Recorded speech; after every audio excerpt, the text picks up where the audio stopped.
baby, I am on my second cup of coffee today, and we are riding on the most extreme caffeine high of my life. So I'm excited to do this episode. It's probably going to be super high energy. But anyways, this is Amy Tom, and you're listening to the HackerNoon Podcast. I am talking today to Ben Milne, who's the founder and chairman of Dwolla, and Jordan Husney, who is the co-founder of Parabol. Welcome, everybody.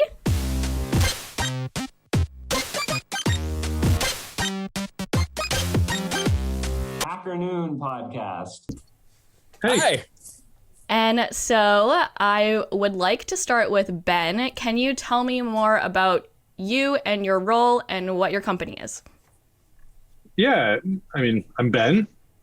I'm a founder, chairman, previous CEO, previous VP of blank. I feel like worn a lot of hats at Dwolla over the years. And Dwolla is a programmable payment platform that essentially enables developers to program US dollars. And that's something that I feel like is sort of ushered in sort of the Bitcoin and Ether worlds, or by the Bitcoin and Ether worlds. But frankly, a lot of the commerce still uses US dollars, and that's what the company's focused on, and enables developers to embed a modern payments platform to do just that. Mm-hmm. Okay, wait. When did you start the company? So the company was started the first time in 2008. It took me a couple of years to figure out the regulatory complexities. Launched it in 2010 as a consumer product. We built it into a company that serviced like $1 million people, moving $1 billion a year, and decided it wasn't that great of a company, so we shut it down. We relaunched it about 5 or 6 years ago, kind of from a cold start with a developer first focused. And that's turned out to work really well, not only for the company, but I think also for the development community. There are a number of developers, hundreds, thousands of developers that have built some really impressive innovations on it. That company is not that old now. And as I mentioned before, I'm not the CEO anymore. I onboarded my CEO replacement last year. Now I have the opportunity to participate in a very, very different way. Mm-hmm. Okay, exciting. Jordan, who are you? I'm Jordan Husney. I'm the founder, and for as long as people will follow, the CEO of Parabol, which is the internet's #1 agile meeting platform. Okay, and when did that start? We started in 2015, but it was a slow roll until folks started to believe. And what I mean by folks is the financial end of the market started to believe that remote work was going to be a thing worth paying attention to. And then things started to grow very, very quickly toward the end of 2018, I would say. Yeah, and especially in 2020, I would imagine. 2020 was not much sleep happened in 2020. Yeah. Okay. Cool. So what I want to learn from you guys is how you got to where you are today. So can we start at the very, very beginning? What was your very first job, Ben? Ever. I think the only actual job I've ever had is I was an intern at an advertising agency once in high school. I started my first company in high school. I've been building companies my whole life. I build companies. I only took maybe a couple months to realize that selling time for doing deliveries was not maybe what I was built to do. So I've been really lucky. I was always surrounded by people that supported building companies. My first one was not venture funded. It was self-funded. I had the opportunity to do that, and that was a lot of fun. Dwolla has been a heck of a ride, and there's another 10, 20 years left of that story. And so it's very different, but I think my first job was probably, sounds cliche, but like lawn mowing. Yeah. or building websites, one of the two. Mm-hmm. Well, when do you think you built your first website? It's probably elementary or middle school, I think, is when I started like selling them. Because you can sell website to people. And I don't know if this is like dad pants. I'm going to date myself. Anybody else here use like V-Bolton? Nope. You're like, yeah, you're going to date yourself. We don't even know what that is. No, I don't even know what that is. So you could sell web services or development services or like HTML templates on V-Bolton boards, and no one knew how old you were. And PayPal back then was not doing like age verification checks. So as long as you could sign up, you were and like 13 making people's websites. I mean, yeah, no one cared. Like you didn't need Sweet. Bitcoin, just PayPal didn't have the same requirements. It was much easier back then. Cool. All right. And what would you say the first official company was that you founded? It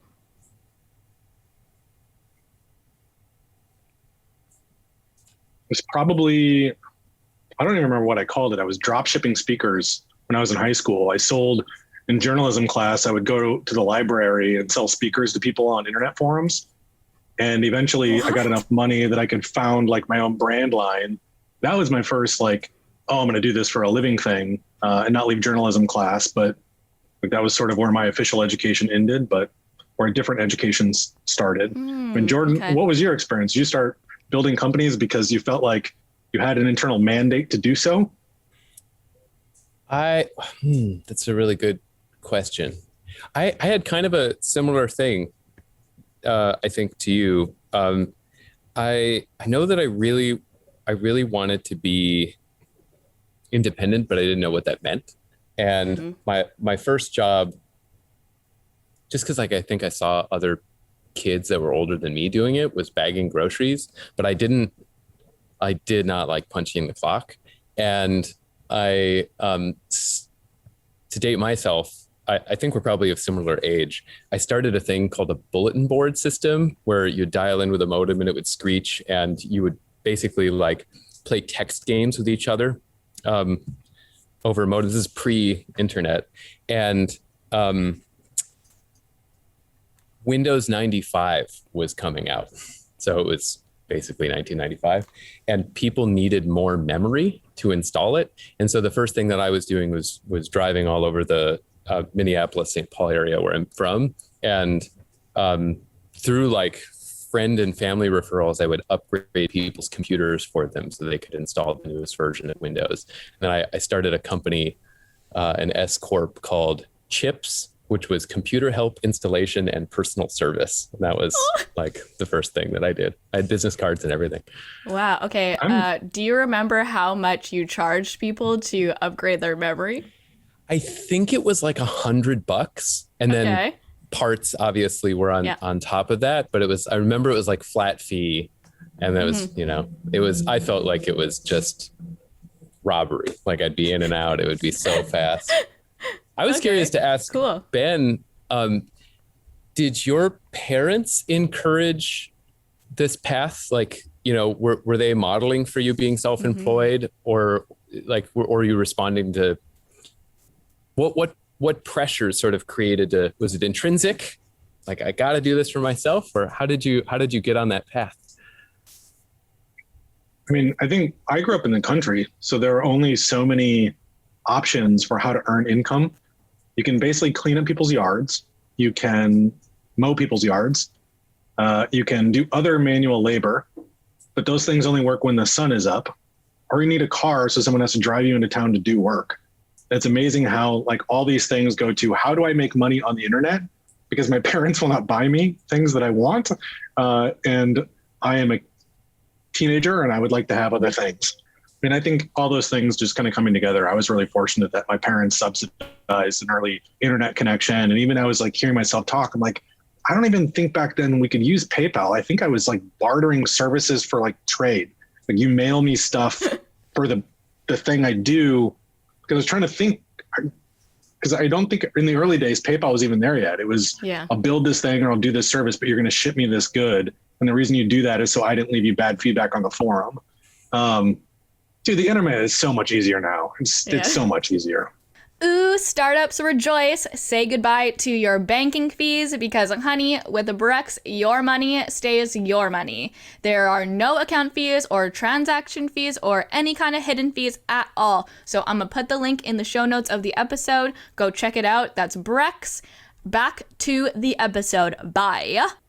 Interesting. But how did you know even that entrepreneurship was an option? Because I feel like for me growing up, it wasn't ever presented to me as an option until I was maybe in my like later teens when I started to realize that, like, oh yeah, I could be an entrepreneur. So how did you know that it was a possibility for you? Jordan, you want to take that one? My dad was strongly entrepreneurial, still is strongly entrepreneurial, where if I was really tired in the morning bagging groceries, because I used to work the 5:30 a.m. shift on the weekends, which really, really sucked. And if I was really tired, he'd be like, yeah, so how's that going for you? And then he's like, there's another way. You can be your own boss. And he was very, very, very encouraging of that. And like, I had this other strange experience or set of circumstances that were influential for me, where when I was 16 years old, I did a science fair project for high school, just like homework, but then it took off and I went to the International Science and Engineering Fair, representing our country in computer science. And I got a little bit of media recognition in my local area, and I got an internship offer at a local technology company and started working there and stayed there from when I was 16 until I was like 30. So a pretty long time. And I was working for somebody else. And when I talked to my dad over dinner about just like corporate crap that would happen, he'd be like, see, that's why I can't work for anyone else. And so that narrative was always in there. And I was like, okay, eventually I'm going to do something on my own. Dad, I want to know what you're talking about. I think it's where it's coming from. Interesting. Did either of you do post-secondary education? Good question. I went to the University of Minnesota for 8 years and never finished my degree. Okay. And Ben? No. My primary education is company one. Yeah. My secondary education was company two. And I feel like in many cases I'm still in that. Yeah. But I just went a very different route. I feel like when you're talking about the bagging groceries, I applied for that job and they wouldn't hire me. So maybe the universe just gave me a nudge in the other direction, because eventually I did decide, hey, I'll go do something a little bit more traditional. I applied there, and do you guys know what a fleet farm is? Oh yeah, yeah. They want to hire me either. Fleet farm, yeah. Yeah, it's almost like entrepreneurship in many ways. It's almost like a last resort in some ways. But my dad, maybe somewhat similarly, probably slightly different story though, is a total Looney Tune. He did stuff like he'd wake up and decide he wanted like a 2-hole golf course in the backyard. So he'd get on a tractor and like make a little golf course, and then he'd play golf on it for like a week. Or maybe he wanted to build a snowboard jump. So like he just started building things. And there was never really major restrictions on it, except like, can you afford to do that? And is that safe? And so I grew up in this environment where you can sort of build whatever you want as long as physically and intellectually you are able to do it. And money in a lot of ways was the restriction. And to his credit, he kind of created an environment where experimentation was really okay and encouraged. And I don't think they probably regretted that, they being my parents, until I told them I wasn't going to go to college and I was going to like build a speaker company because I liked music. That didn't go so hot, but like we're past that now. Everybody's good. We're all good. Okay. Actually, That's really interesting, because I think I am not a founder yet, but I will be there one day, I think. And like I said, I didn't even picture myself as an entrepreneur as a path that I could be on until I had already passed secondary school. After I graduated high school and went on to post-secondary, then I started to meet new people and realize that entrepreneurship is a path. And I was in business school, so but I think that maybe that has to do with how I grew up, because my parents are both lifers. They're both company lifers. My dad worked at the company for over 25 years, one company all his life. Then my mom did 10-year plus stints. So I was raised by people who are very stable in their career and very much lifers, and I am all over the place. So, but I did not come to that as an example of, what could be. So I think it's really interesting that you have that background where your parents were kind of wild, or they had an entrepreneurial background and they helped you to realize your potential. So that's cool. Cool. So Can you tell me, Jordan, about how Parabol got started? Yeah. So the genesis of Parabol began in, I think, 2013 or 2012, when I was with the same company for a very, very long time, with a short stint where I left them for a little bit to join a startup in Palo Alto. And, I woke up and had kind of a David Byrne Talking Heads moment. I don't know if you've heard the song where it's like, this is not my beautiful house. This is not my beautiful wife. Like, I felt like I was living somebody else's life, even though I had spent 20 years of my own. And I was just in Minneapolis, and I was like, I love Minneapolis, but I was like, is this what I want to do, or do I want to experience something else? And I was listening to a podcast and show that's still on the air called Radio Lab.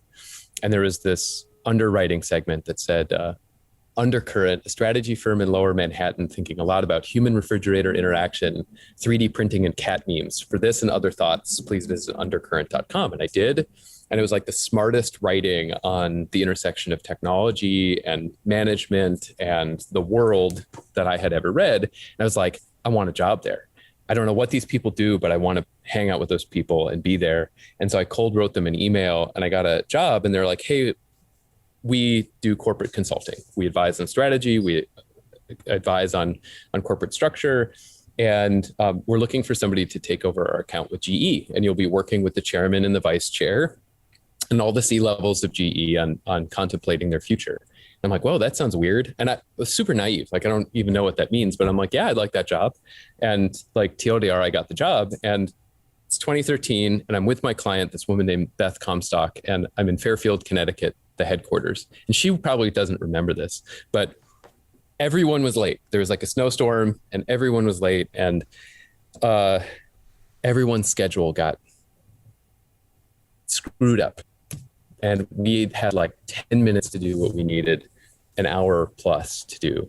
And she was like, look at this schedule of mine. And it was just constant WebEx meetings, but she had driven into Connecticut like I did from New York City. And then I had this epiphany where I'm like, oh shit. Like, if you're an executive in a global company, you're a remote worker and you don't know it. And I just like started thinking of everybody that I knew. And I'm like, oh, you're either on airplanes all the time or you're doing video conferencing all the time. And I'm like, oh, this is just the way that knowledge work is going to go. And then I couldn't stop. I was like super obsessed about that. And I'm like, well, what will the future of collaboration look like when all knowledge workers are remote and we're hiring from the global market, not the local market? And then like, I saw the thing I couldn't unsee, and I was doomed. Interesting. Okay. Then my hand was forced. And the short story is Undercurrent got bought by a company that then abruptly went bankrupt. And we couldn't we had the cash, but we couldn't buy ourselves out of the bankruptcy for stupid technical reasons. Mm-hmm. And so I was given this like red pill, blue pill choice: restart a version of Undercurrent with the same people, because the nice thing about consulting is there's nothing to take with you but your mind, or start this thing that I couldn't unsee. And that's how Parabol was started. Interesting. Okay. Can we go down a brief tangent here? What do you think the future of remote work would have been if COVID didn't happen? Oh, that's a really, really good question. I think that COVID,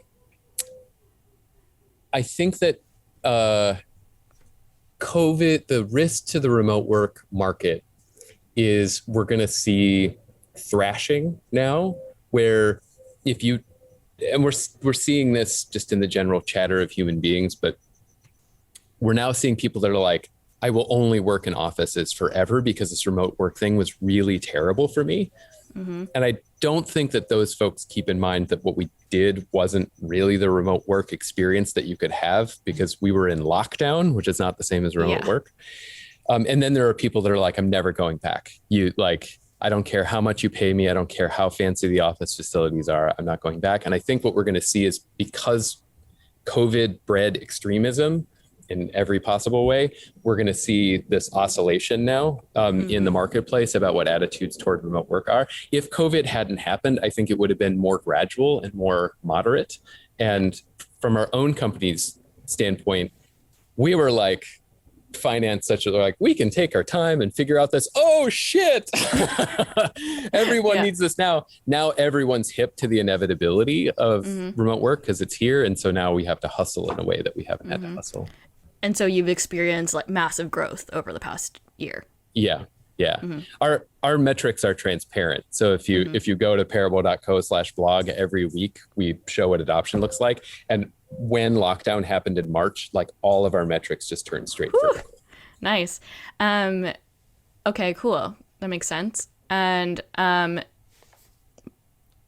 Ben, how did you start Dwolla? How did it come to be? I was just pissed off. I mean, I feel like when I got started talking to people at Dwolla, all I did was basically travel around on planes and talk to people for 2 years about how angry I was about credit card fees. But I mean, for me, intellectual curiosity has always been a little bit like gravity. It's like the thing, it doesn't matter how much I fight it, I will eventually lose to it. And for me, that particular quandary was the thing that led me into payments in the first place, of just trying to understand why is it so expensive to put the bits in between other places that track bits. Like, it's just not how databases work.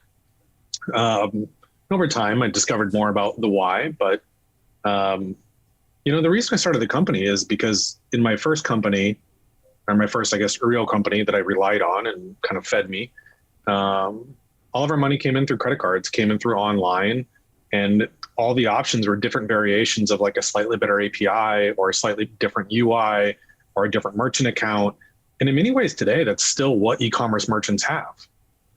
And there wasn't really an option for we were starting over from line one, how would we make the system more usable? And the system itself was built in like the 70s and is not well documented, is actually quite difficult to use. As I mentioned, it took me 2 years to figure out and get it into market. And to do that, I literally signed my entire life, all the money in my bank accounts, my house, everything I owned over to the bank as collateral to get access to the system to drop off unencrypted batch files.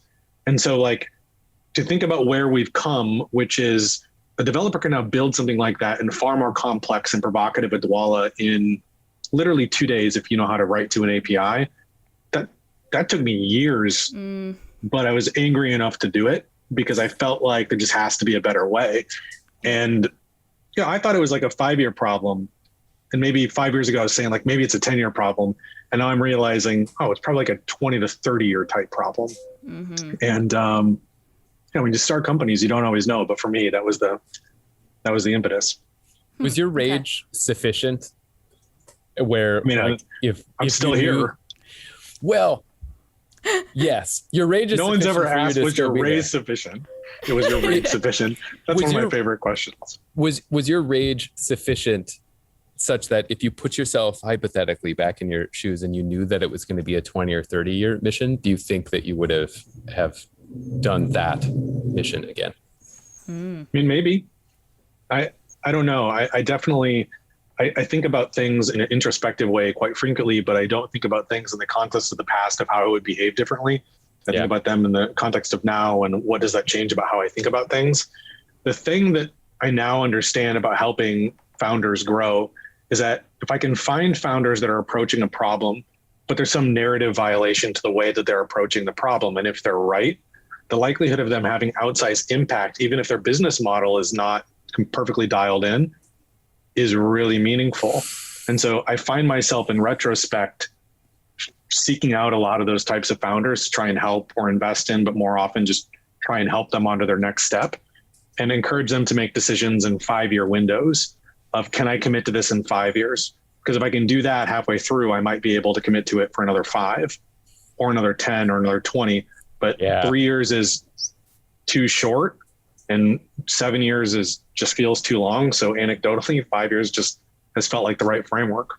Ben, I'd like to ask you about the process of stepping down as the CEO. And I'm wondering, why you did that, what went through your head at the time, and what the process was like. Stepping down as CEO is the same feeling as hiring your first engineering leader. If you're an engineer and you're hiring your first engineering leader, you're replacing yourself as VP of engineering or head of engineering or whatever your appropriate vernacular for your company size is. But like, founding companies is a state of mind. I mean, Amy, you're clearly already operating in a founder state of mind. The question is just, which order will you take position on the cap table? You're already behaving like a founder. You have your own brand in the way that you're presenting yourself and the way that you're talking about what you do and who you like talking to. So like, intellectually, you're already there. The question is just like, at what point do you just like go it alone? And so I just think that like that founding companies is an intellectually honest process of continually replacing yourself. And most technical founders start to do that with engineers, ideally on day one, because they'll ideally find someone who is significantly better than them at the most high leverage thing in the company. And as companies grow, specifically around like 80 to 100 people, 120, to me, it feels like that's where the CEO role really starts to be one of the highest leverage. And you can probably tell by looking at me, I love technology and I love building companies and solving problems. But at some point, you got to look at every single role you have and think, is now the right time to replace myself? Company finally has enough revenue. It was time. Company finally has a long enough runway that is far different than the one that I thought about originally, but it was time. So I know it's a long-winded way of saying, like, it is literally the same as hiring like the first engineering leader. You're upgrading the company by being intellectually honest that there might be somebody who's better at that thing. You were just good at making it work for a long period of time. It's got to take a lot of humility, though, to be able to admit that you want someone to replace you to better the company.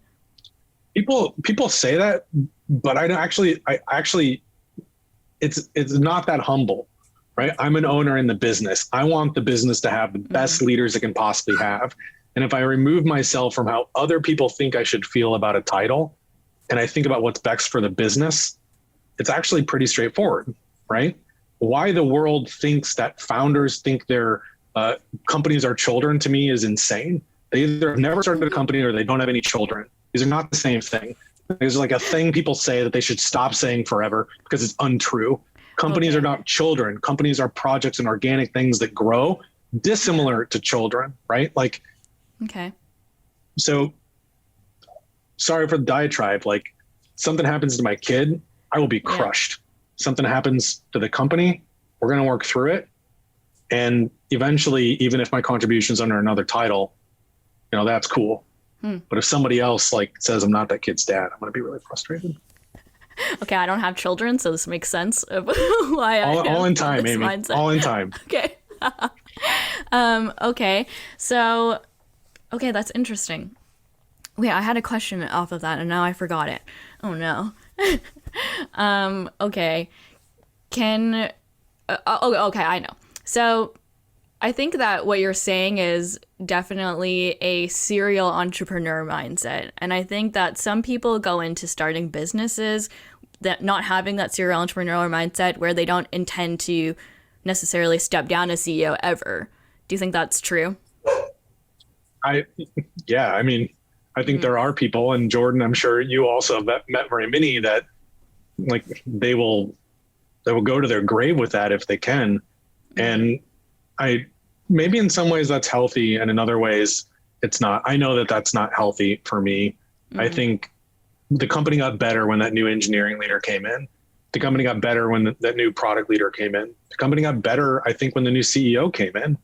And there's lots of times where the company got better because a new board member was added or a new CSM was added. Like, these additions make the company stronger. And I don't ever want to be the thing standing in the way of growth of the business or the people in it. That to me just seems wrong. Do you start a company with the intention of selling it eventually? I don't know, Jordan, what are your thoughts? That question is tied deeply to the conversation that we were having. And to me, it depends on all of these questions of when and how you give up roles, how closely your ego is tied to the business, how parental you believe your role is to the business, is tied in many ways to how you as a person see putting points on the board. And I don't even like that metaphor much because I'm not much for sports metaphors, but there are people in the world who seem to be purely motivated by seeing a monetary number increase. There's nothing else there, right? It's like, as long as the bank balance is going up, then they would say that they feel like they're doing a good job. There are other people who are like myself, who are mostly interested in building something that is robust and meaningful and leaves what I believe leaves the world in a condition that's better than when it started. And maybe that, like, I identify with Ben's earlier statement of like, I was just pissed off about paying credit card fees and seeing other people pay credit card fees. Like, I started this business largely out of rage and anger as well. And like, there's a purpose to that. And being able to align a bunch of interests, because a business is not like a solo musician's career. You know, it is a team sport. And what you have to do is you have to get a diversity of people and a diversity of skills pointed in a direction that they're ready to go in, and make the system robust to all of the crazy unanticipated shit and some anticipated shit that's going to happen. And to me, building something that can survive without me is one of the most fulfilling parts. I took a 3-week vacation recently, and nothing broke, and nothing made me happier than that. Freaked some of my investors out, but like, to me, that's what winning feels like. Cool. All right. That makes sense. Thank you for sharing that. I would like to know what your advice would be to future young entrepreneurs who are interested in starting a SaaS company. Ben, would you like to start? My advice has been really unchanged for a lot of years. Just shut up and build it. Just